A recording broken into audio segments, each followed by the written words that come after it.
Hello friends, welcome back to our channel. So आज हम इस वीडियो ऑन डिमांड बना रहे हैं ये बिकॉज़ हमारे कुछ व्यूअर्स हैं जो रेगुलर व्यूअर हैं, उनकी डिमांड पर ये वीडियो होने वाली है। और अगर आपकी भी कोई ऐसी डिमांड है तो आप मुझे बिल्कुल कमेंट में लिख सकते हैं और हम इसी तरह से वीडियो बनाकर आप लोगों को बता देंगे। तो ये काबरा साहब ने एक और डिमांड की है IDFC फर्स्ट बैंक के बारे में। IDFC फर्स्ट बैंक कैसा लगता है, उन्होंने बोला है राउंडिंग बॉटम, बट हालांकि एक प्रॉपर राउंडिंग बॉटम तो नहीं बन रहा है, बट फिर भी एक डिस्टॉर्टेड सा राउंडिंग बॉटम बन रहा है और उसी के बारे में हम चर्चा करने वाले हैं। इसके अलावा एक और हमारे संजीव जी हैं जो कि एक प्रशंसक हैं, हमारे व्यूअर हैं, रेगुलर व्यूअर हैं। उन्होंने भी एक स्टॉक के बारे में पूछा है, तो हम दोनों ही स्टॉक इस पर्टिकुलर वीडियो में कवर करने वाले हैं। अगर आप मुझसे अभी तक जुड़े नहीं हैं और मेरे चैनल पर नए हैं तो मुझसे क्विकली जुड़ सकते हैं by subscribing my channel and hit the bell icon, so that जब भी मैं कोई नई वीडियो डालूँ आपको सबसे पहले नोटिफिकेशन आ जाए। आज बात करते हैं पहले स्टॉक के बारे में जिसका नाम है IDFC first bank. IDFC first bank का चार्ट जो है, डेली का चार्ट है, बहुत ही बढ़िया लग रहा है। और ये एक डाउनवर्ड ट्रेंड में था बहुत टाइम से, और ये ट्रेंड हमने पकड़ा भी था और पहले हमने बताया था 92 93 के आसपास कि ये हो सकता है नीचे के स्तर दिखाए।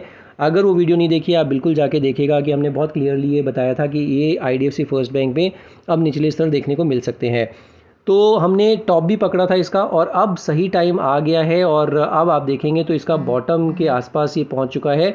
और अब अगर आप देखते हैं तो ये डाउनवर्ड स्लोपिंग चैनल में चल रहा था और उसको अब ये ब्रेकआउट दे चुका है। ये कैंडल जो थी, बड़ी वाली कैंडल, मैं आपको दिखा देता हूँ। ये एक जो बड़ी ग्रीन कैंडल बनी थी, ये एक डाउनवर्ड स्लोपिंग चैनल से निकलने की एक कैंडल थी और इसने ये कन्फर्मेशन दे दी थी कि अब ये डाउनवर्ड स्लोपिंग चैनल से निकल चुका है। एक और अच्छी चीज़ क्या हुई है इसमें, एक डेली के चार्ट में, कि आप अगर देखेंगे तो डेली के चार्ट में इसका जो 200 डेमा था और 100 डेमा था और 50 डेमा है और इसका 20 डेमा है, सारे ही जो है कन्वर्ज हो रहे हैं 78 रुपीज़ से लेके 80 रुपीज़ के बीच में। 200 डेमा 80 रुपीज़ 15 पैसा है, तो 80 रुपीज़ को क्रॉस कर गया है ये ऑलरेडी। अब 83 84 पे चल रहा है। अभी अगर आपने पोजीशन बना रखी है तो बिल्कुल बने रहेगा 80 रुपीज़ या 78 रुपीज़ टू बी प्रिसाइज। 78 के आसपास का स्टॉप लॉस लगा लीजिएगा जो इसका 20 डेमा है, वहाँ पर एक स्टॉप लॉस लगा लीजिए और बिल्कुल इसमें निश्चिंत होकर बने रह सकते हैं। इसमें जो इम्पॉर्टेंट अब आगे आने वाले टाइम में रेजिस्टेंस मिल रहा है 86 के आसपास है। 86 निकाल देगा तो थोड़े हर्डल्स ज़्यादा हैं बिकॉज ये बहुत निचले स्तरों पर आ चुका है। 86 87 के आसपास एक हर्डल है, फिर उसके बाद आपको एक 90 रुपीज़ के आसपास हर्डल मिलेगा, 92 के आसपास हर्डल मिलेगा। तो काफ़ी सारे हर्डल्स हैं क्योंकि काफ़ी लोग फंसे होंगे इसमें ऊपरी स्तरों पर, और इसी वजह से आपको ये थोड़ा सा परेशान कर सकता है, रुक रुक के चल सकता है। बट फिर भी मेरा जो व्यू है, अभी ये अच्छा खासा बॉटम फिशिंग का एक कैंडिडेट बन जाता है। आई थिंक काबरा साहब का भी ये एक रीज़न था इसको पिक करने के लिए। तो बहुत ही बढ़िया चार्ट पिकिंग कर रहे हैं काबरा साहब। Kudos to you mister Kabra. And I think इसी तरह से आप लोग भी मुझसे शेयर कर सकते हैं कि कौन कौन से स्टॉक्स आपके रडार पर आ रहे हैं। ये डेली का चार्ट है। डेली के चार्ट पर अगर आप RSI भी देखते हैं तो 67 का है। एक बार वीकली के चार्ट पर क्विकली देख लेते हैं, वीकली के चार्ट पर कुछ है क्या। तो वीकली के चार्ट पर भी आपको क्लियरली दिख रहा है कि ये ऑलमोस्ट 86 के आसपास का पहला पड़ाव है और 86 के बाद 90 और 90 के बाद, तो इसमें थोड़े हर्डल ज़्यादा हैं, वो एक परेशानी का सबब बन सकता है। अगर आप में पेशेंस नहीं है तो ये चार्ट आपके लिए नहीं है। ये एक और चीज़ ध्यान रखिएगा। इसमें भी अगर आप देखते हैं तो आपको ये जो 20 वीक एक्सपोनेंशियल मूविंग एवरेज है वो भी 80 रुपीज़ के आसपास आ रहा है। 50 वीक एक्सपोनेंशियल मूविंग एवरेज वो भी 79.56 आ रहा है। तो 80 79 80 रुपीज़ के आसपास बहुत बढ़िया सपोर्ट है और अब सपोर्ट के आसपास मिल भी रहा है ये। तो अगर लॉन्ग टर्म के टारगेट्स हैं, आपके लॉन्ग टर्म व्यू है, तो बिल्कुल IDFC फर्स्ट बैंक में एंट्री करने का बिल्कुल सही समय है क्योंकि स्टॉप लॉस बहुत अच्छा है, बहुत नज़दीक है। 3-4 रुपये खोने को है बट मिलने को बहुत अच्छा है इसमें। तो ये बॉटम फिशिंग का बहुत बढ़िया कैंडिडेट बन सकता है, ये आप ध्यान रखिएगा। एक बार मंथली के चार्ट पर भी देख लेते हैं क्विकली। वीकली के चार्ट पर RSI क्या है वो देखते हैं एक बार। वीकली के चार्ट पर RSI 55 है, तो अभी बिल्कुल उस जोन में आ रहा है धीरे धीरे। मंथली के चार्ट पर भी आप देखते हैं तो मंथली के चार्ट पर भी बहुत ही अच्छा लग रहा है और मंथली के चार्ट पर आपको एकदम 95 96 और ऊपर 100 रुपीज़ तक जाने का दमखम रखता है। और इसी वजह से मैं आपको बोल रहा हूँ कि IDFC फर्स्ट बैंक का चार्ट अच्छा लग रहा है। आप मंथली के चार्ट पर भी RSI देखते हैं तो 59.5 है, जो कि एकदम बिल्कुल क्लियर कट शो कर रहा है आपको कि हो सकता है आपको बहुत ही अच्छी अपॉर्चुनिटी दे रहा है IDFC फर्स्ट बैंक एंट्री करने का।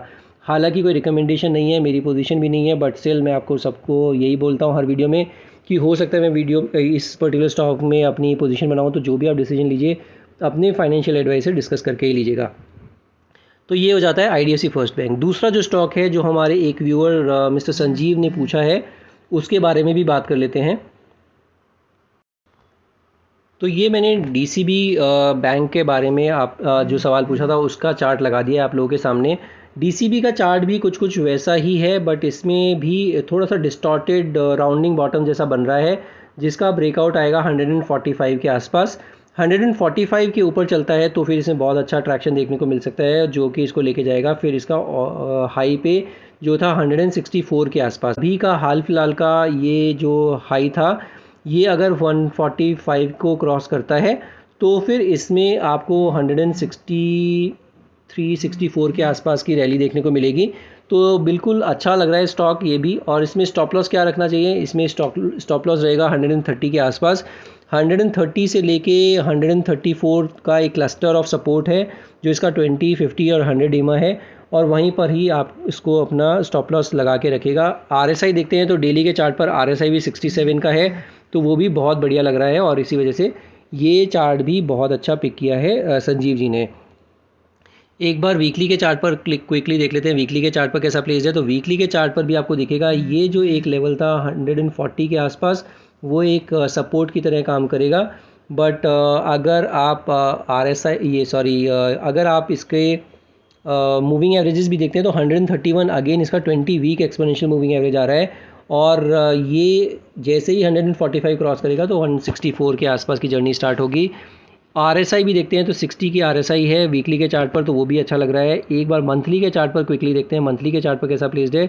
तो मंथली के चार्ट पर आपको दिखेगा कि अभी जो है आपको ये एक क्लस्टर ऑफ रेजिस्टेंस अगर 164 निकालता है तो फिर एक क्लस्टर ऑफ रेजिस्टेंसेस मिलेंगे आपको 200-205 के आसपास। अगर 200-205 भी निकालता है तो फिर ये ऑल टाइम हिट करेगा 240-243 के आसपास, और फिर ये इसमें पीछे मुड़ के देखने वाला नहीं है। तो चार्ट अच्छा लग रहा है, और अगर आपके पास पोजीशन है तो बिल्कुल बने रह सकते हैं। मंथली के चार्ट पर RSI भी आपको 59 का मिल रहा है, तो वहाँ पर भी एकदम क्लियर इंडिकेशन है कि पहला जो टारगेट है 164 निकालता है तो फिर आपको 200-205 और 200-205 भी निकाल देता है तो 240 की जो लेवल्स हैं वो देखने को मिल सकते हैं। क्या ये इमीडिएटली हो जाएगा? इमीडिएटली कुछ नहीं होता है, मंथली का चार्ट है, ध्यान रखिएगा। तो 200-245 के आसपास का जो टारगेट मैं आपको बता रहा हूँ, ये इसमें थोड़ा टाइम लगेगा, बट 165 मुझे लगता है इमीडिएटली चार्ट पर देखने को मिल सकता है, क्योंकि बैंकिंग एज एन इंडस्ट्री, और मैंने IT आपको कल ही के सत्र में बताया था, HDFC बैंक का चार्ट भी आपको मैंने कल बताया था। तो ये जितने भी स्टॉक्स हैं वो बहुत बढ़िया लग रहे हैं, और अब जाके इसमें प्राइवेट सेक्टर बैंक में थोड़ी सी ट्रैक्शन देखने को मिल रहा है। इसी तरह के आइडियाज़ आपको फ्यूचर में भी देखने को मिलते रहें, इसके लिए आप मेरा चैनल सब्सक्राइब कर लीजिए, बेल आइकन दबाना बिल्कुल नहीं भूलिएगा। DCB में मेरी कोई पोजीशन नहीं है, ये एक डिस्क्लेमर की तरह ध्यान रखिएगा, बट फिर भी अपने फाइनेंशियल एडवाइस से डिस्कस करके ही कोई पोजीशन लीजिएगा। अगर आपको वीडियोस पसंद आ रही हैं, कंटेंट अच्छा लग रहा है, आप मुझसे जुड़ना चाहते हैं, आपके कोई सवाल हैं, तो आप बिल्कुल मेरे चैनल को सब्सक्राइब कीजिए, और वीडियोस को लाइक भी कीजिए और दोस्तों के साथ शेयर भी कीजिए। आज की वीडियो में सिर्फ इतना ही। Will see in the next video. Thank you so much for watching this video.